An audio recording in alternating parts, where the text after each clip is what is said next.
In a world built of glass and steel, there lived a man named Julian Croft. His empire was vast, his name whispered in boardrooms like a legend. From the gleaming chrome of his sports car to the sprawling modern mansion overlooking the city, every object was a testament to his success. Yet, for all the wealth he commanded, Julian was a man impoverished by suspicion.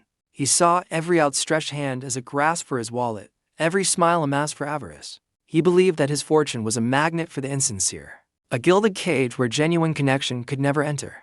This deep-seated cynicism was the fortress he had built around his heart, a fortress he believed was impenetrable. One evening, at a charity gala he attended out of obligation, he met Alara. She possessed an enigmatic calm that stood in stark contrast to the room's frantic networking. Intrigued and immediately suspicious, Julian decided to put her to his usual test. He orchestrated a series of extravagant dates designed to overwhelm and impress. They dined in restaurants where menus had no prices, sailed on a private yacht under a canopy of stars, and had entire designer boutiques open just for them. Yet, Alara remained unfazed. She would politely admire the view or the craftsmanship, but would deftly steer the conversation back to global market trends and emerging tech, her eyes lighting up with a passion Julian had only ever seen in himself. Her indifference to his wealth was the most baffling puzzle he had ever encountered.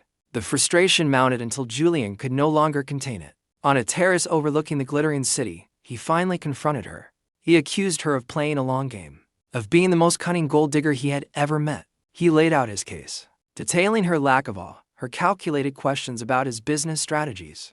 Convinced he had unmasked her, Alara listened patiently, her expression unreadable. When he finished, she simply smiled, a sad, knowing smile. She revealed that her portfolio was triple the size of his, managed under a discreet firm she founded years ago.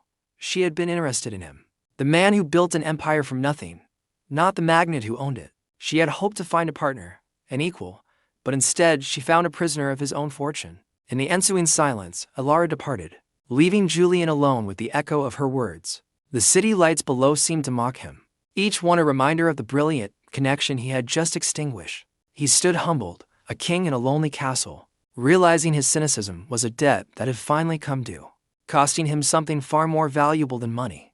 True wealth, he began to understand, was not something you could lock in a vault. Like this video and subscribe for more.